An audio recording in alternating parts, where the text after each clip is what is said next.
За сайн байцгаана уу? Ямар чанга. За асуулт нэг цөөн хэдэн асуулт байна. Хинээс асуух уу? Ажлын хэсгийнхнээс үү?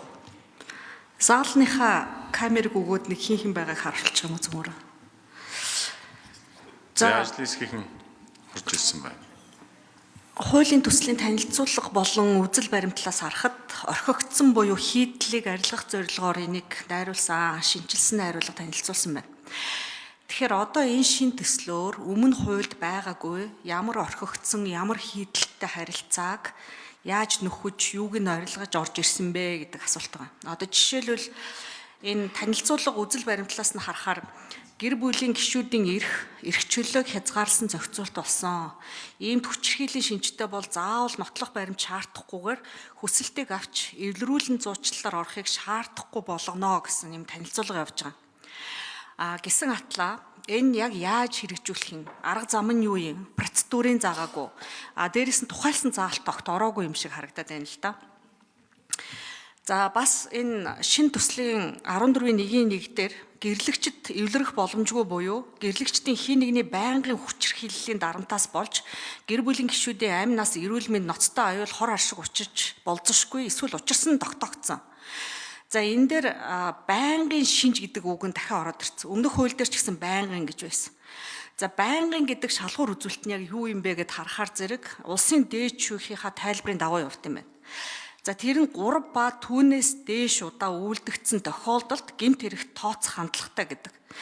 Тэгээд явчихаар яг практикт хэрэгжүүлэлтээ энэ одоо тохиолдол тус бүрт янз янзаар үздэг юм байна. Жишээлбэл энэ дүүргүүдийн шүүхтэр давхсан тохиолдол төр 24 цагийн дотор 3 удаа зодсон үйлдэлийг нэг шалтгаанаар зодсон учраас гээд нөгөө байнгын гэдэг шинжийг хангахгүй гэж үтсэн тохиолдол гарсан байна. Эсвэл одоо энийг гэр бүлийн хүчирхийллийн гэмт хэрэг бус зөвхөн хүний биед гэмтэл учруулсан гэж үзэж шийдвэрлсэн байна. Тэгэхээр ингээ практик тус бүр дээр өөрөөр тайлбарлагдаж яваад хохирогч одоо улам хохирох юм боломжтой байна.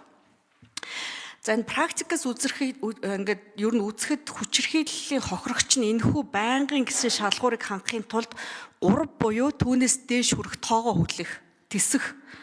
За тоогоо гүйцэхийн тулд үргэлжлүүлэн зодуулах, харгас хэрцгий хайрцаа догшин авир үйлдэлийг тисэх ийм шаардлага үүсэт идэв юм байна. За мэдээж энэ хялбар биш. Эцэст хүн чинь одоо нэг зодуулаад юм уу 2 удаа маш гүнзгий одоо хямралд орох сэтгэл зүйн эсвэл одоо биеийн одоо ноцтой гэмтэл учрах, хохирол амсах ийм боломжтой.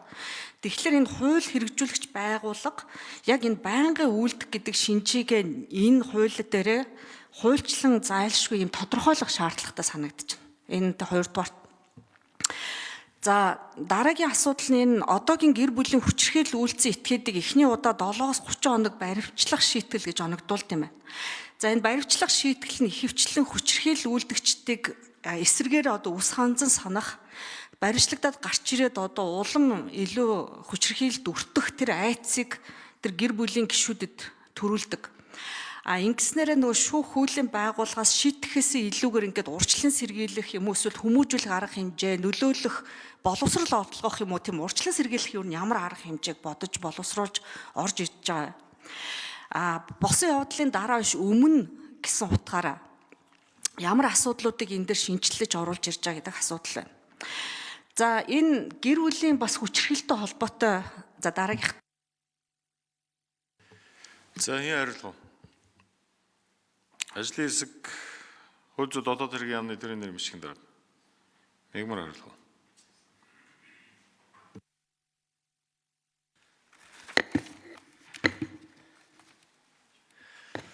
За гамаа гишүүний асуултанд хариулъя. Хууль зүйн дотоод хэргийн яамны тэрийн нэр мишгэн дараа Мегмар. За гэр бүлийн хууль бол 1999 онд баталсан хууль өнөөдөр хүчин төгөлдөр үйлчилж байгаа. Тэгээд шин дутам үүссэн харилцааг бас энэ хууль маань бол зохицуулт бол дутагдaltaй байна гэж үзэж одоо шинжилсэн найруулгыг боловсруулж одоо энэс өмнө бол 3 удаа өргөн мэдүүлж ингэж хэлцэж бас ингэж явж байсан. За ялангуяа одоо тээгчтэй холбоотой гэдэг юм уу гэрлэгчдийн одоо хөвс солихтой холбоотой мөн одоо тэжээнд итгэх үүрэгтэй холбоотой за мөн одоо саяны таны асуултанд дурдж байгаа гэр бүлийн хүчирхийллийн улмаас одоо гэр бүл цуцлах, үрчлэлтийн асуудал гээд энэ харилцаануудыг бол наривчлан зохицуулж ирж байгаа. За мөн дүншлэн гэр бүл хүүхдийн иргэн дагнасан шүүх байгуулагдсантай холбоотойгоор энэ шүүхийн одоо хэрэглэх гэр бүлийн хэрэг зөрчлийн одоо хүүхдийн үлдсэн хэргийг шийдвэрлэх шүүхийн одоо процессын хууль буюу энэ хууль бас хэлцэх асуудлын одоо хоёр дахь асуудал байж байгаа. Тэгээд таны зарим одоо асуултанд дурддаж байгаа нарийн одоо шүүхээр шийдвэрлэх процессын нь бол нөгөө хууль дээр бол тусгагдаад явж байгаа гэдгийг хэлье. За одоо гэр бүлийн хууль дээр таны дурддаж байгаа эвлэрүүлэн зуршлах зохицуултгүйгээр өөрөөр хэлбэл одоогийн хүчин төгөлдөр гэр бүлийн хуулиар бол гэр бүлээс өмнө бол эвлэрүүлэн зуршлах арга хэмжээг бол авах энэ зохицуултад явж байгаа. Тийм учраас энэ шинжилсэн найруулгын хууль дээр бол 14.1 дээр бол эвлэрүүлэн зуршлах ажиллагаа явагдсны дараа бол шүүх иргэний хэрэг үүсгэнэ. Дараах тохиолдолд бол эвлэрүүлэх арга хэмжээ авахгүйгээр гэрэлтийг цуцалж болно гэдэг зүйл дээр энэ хэн нэгний одоо байнгын хүчирхийлэл дарамтаас болж одоо гэр бүлийн гишүүдийн аймнаас эрүүл мэнд болон хүүхдийн хүмүүжилт ноцтой эсвэл ноцтой аюул хор уршиг учирч болсгүй эсвэл учирсан тогтоогдсон гэдэг.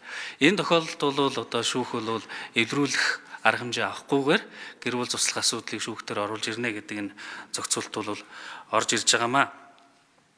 За энэний наривчлсан одоо зохицуултууд нь бол нөгөө процессын хууль дээр бас тусгагдаад явж байгаа гэдгийг хэлье. За энэ дээр бас яг таны дурдж байгаа удаа дараа гэдгийг бол дээд шүүхийн одоо нийт шүүгчдийн хуралдааны 25 оны 28 дугаар тогтоолоор бол 3 ба түүнээс дээш удаа одоо гаргасан байхыг ойлгоно гэж ингэж тайлбарлсан. Тэгэхээр энэ тайлбараа бол шүүх бол хэрэглээд явна гэж ингэж үзэж байгаа. За гэр бүлийн хүчирхийлэл одоо үйлдсэн улсуудтай холбоотой бол гэр бүлийн хүчирхийллийн тухай хууль зөрчил болон зөрчил шалган шийдвэрлэх хууль дээр бол зохицуултууд байгаа. Энэтэй холбоотой одоо практикт үүсэж байгаа асуудлын талаар бол манай цагдаагийн байгууллагын гэр бүл зөрчлийн одоо асуудал хариуцсан хүн хариулна. За. Өөрөөр танилцуулаарай.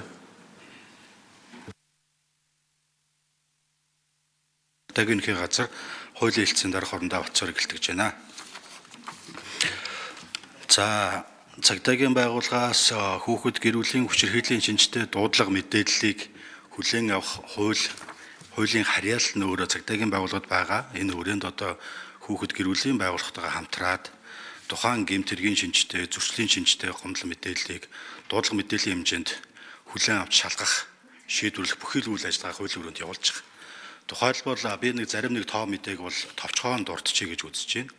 Сүүлийн 5 жилийн байдлаар 202,705 дуудлага мэдээлэл, гэр бүлийн хүчирхийллийн дуудлага мэдээлэл цагдаагийн байгууллагад бүртгэгдэж, хууль заасан үндэс журмын дагуу шалгаж шийдвэрлсэн байна. Цагдаагийн байгууллагаас тухайн одоо гэр бүлийн хүчирхийллийн кейсийг өмнө нь зөвхөн одоо хоригчийн одоо овог нэрээр хаягаар бүртгэгдэг байсан бол регистрийн дугаараар болон одоо давтамжаар нэгээд нэлээд олон төрлөөр гэр бүлийн хүч.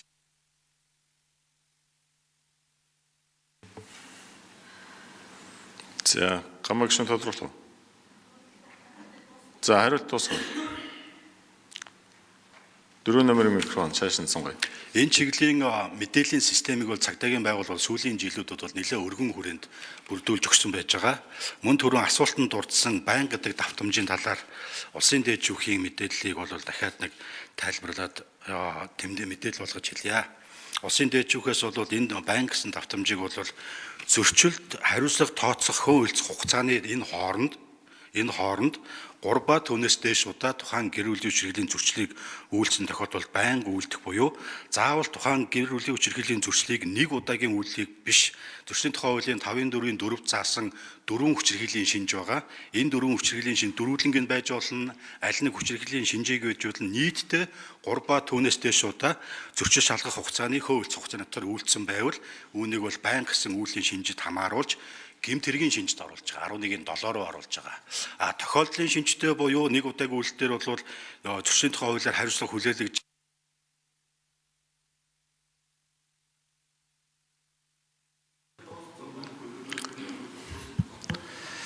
За, зэвсэг шүүжний 119 дугаар ангийн хугацаа цэргийн албан хаагчдын төлөөлөл улсын их хурлын үйл ажиллагаатай танилцж байна.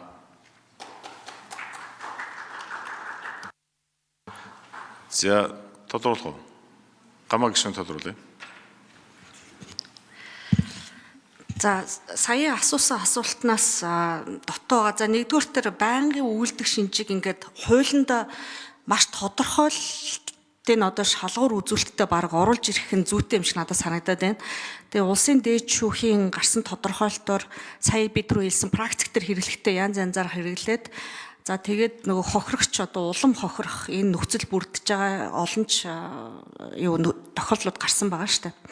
За энэ зөвхөн одоо нөгөө хорихоосоо гадна хоёрдугаарт урьдчилан сэргийлэх хүмүүжүүлэх арга хэмжээ, сургалт нөлөөллийн ажлууд дээр ямар юмнуудыг энэ хуулийн дээр оруулж ирсэн бэ? Одоо эцсийн дүндээ хүчирхийлэг давтагдахгүй байх, илүү ноцтой болохгүй байх энэ асуудлуудыг яаж урьдчилан сэргийлэх чаа гэдэг асуулт байна. Энэ уул нь гэр бүлийн хүчирхийл үйлдсэн хүний зан үйлд нөлөөлөх сургалт гэж юм хийх нь хийдэг юм байл. Тэр нь одоо сургалтанд хамрагдсан нийт нэг 450. За гамаа гишүүнд дахиад 1 минут. 452 хүнээс асуухаар одоо энэ баримтлагдах байранд зохион байгуулсан албатан сургалтын үр нөлөөг асуухаар 45% нь огт хангалтгүй сургалт байсан. 28% нь үр нөлөөг өгөж хариулсан үр дүнгээс үцхэд энэ баримтлагдсан этгээдүүдийн зан үйлд нөлөөлөх эсвэл энэ баримтлах гэдэг чинь урьдчилан сэргийлэх, нөлөөлөх, боловсрох эдгээр асуудлуудыг бүр цаад углуур нь шийдэхэд ямар ч нөлөөгүй болж харагдаад байгаа хэрэг. Энэ дээр энэ шинжилсэн найруулган дээр ямар арга хэмжээ хөтөлбөр тусгаалсан заалтууд оруулж ирж байгаа гэдэг дээр.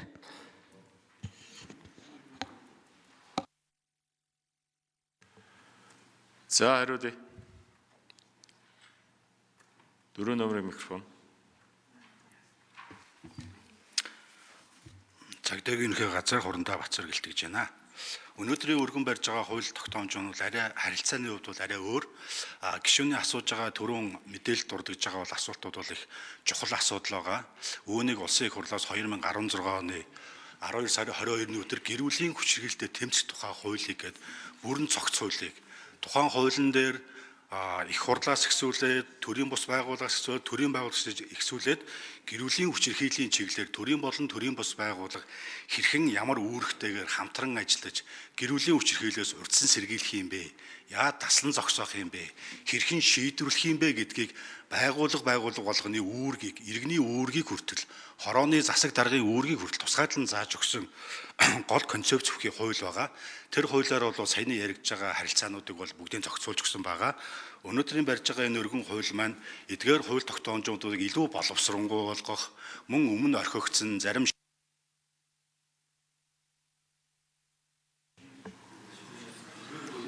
За товчхон тодорхой хариулчмаар байна.